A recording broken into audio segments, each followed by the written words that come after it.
The first thing you have to understand with regards to trying to come to terms with the conception of the shadow is to understand the idea of persona. And persona is the you that you present when you want people to accept and like you. Often like. Let's say that you go to a party and you're trying to impress the people that are there and you're trying to get them to like you. And so you maybe get jabbed at a little bit and you laugh and you go along with everyone so that they like you, and then you go home and you're bitterly resentful about the way that you were put down at this party. And that's going to make all sorts of aggressive, I wish I could have said, it's going to make all sorts of aggressive and vengeful thoughts sort of flash through your imagination. Well, the first part of the problem is that you were too much persona, right? You sacrificed yourself in some sense at the party so that people would like you.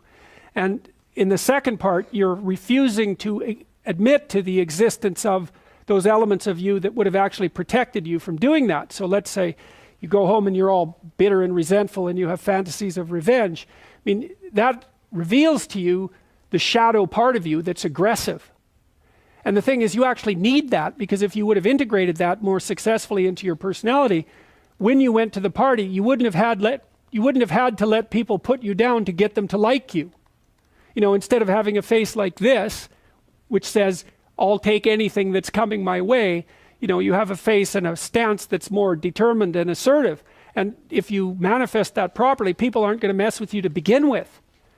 But you may have already adopted a morality that says, well, I have to be likable and I shouldn't do anything that causes any conflict and I shouldn't ever, hurt anybody's feelings. And so you're just to present yourself as a punching bag, and you think that that makes you a good person, but it doesn't. And there's no integration of the shadow in that situation.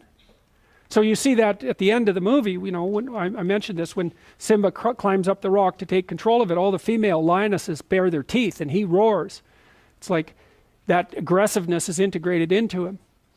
And so resentment is a really good emotion for making contact with the shadow side, because if you're resentful about something, it basically reveals two things. It either means that you're immature and you should stop whining and get on with things.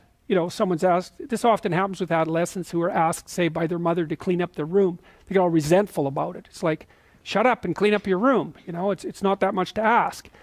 Or, so that can be a gateway into the observation of your own immaturity. Or it's possible that you're resentful because people really have been poking at you too much and taking cheap shots at you and oppressing you. But what that means is that you've got some things to say that you haven't been willing to say or don't know how to say, right? You can't stand up for yourself properly. And in order to do that, you have to grow some teeth and be willing to use them. And again, that's something that might violate your morality, because you might say, well, I shouldn't be able to bite people. And the thing is, yes, you should be able to bite people hard.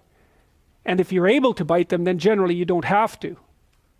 But they need to know that you can, because otherwise, especially people who are badly socialized, they'll just keep encroaching on you and encroaching on you and encroaching on you and encroaching on you until you put up a wall. Like someone who's really well put together won't do that, because they're sophisticated.